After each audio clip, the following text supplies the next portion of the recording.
Dicevo, si sveglia la mattina e fa che vuole, io qua mi sono sentito di fare la mia proprietà, questa presepe, a riguardo che una grazia che ho ricevuto dalla Madonna di Fatima, e qua, sulla croce, e mi sto dedicando a questo pezzo di montagna che non si può fare niente, è proibito assolutamente per costruire, perché è una zona Però voi che... avete messo delle cose così di polistirolo, No, no, diciamo, è tutto polistirolo. che poi togliete, mettete solamente per... Sì, sì, sì, per il periodo di Natale, poi vi stanno facendo solo controlli per il presepe.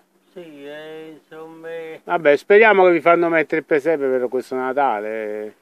Almeno questi praticamente giorni, poi il 6 gennaio, per diciamo... una persona che purtroppo gli sono fatti il presepe, io vabbè, sono stato dalla polizia va bene, municipale, ok, va cosa. bene, vabbè, ho capito, vengono a fare il loro dovere, Eh. diciamo, vengono mandati, però capiamo che si tratta di una cosa che ha un suo significato, un suo valore e che non è un'opera permanente.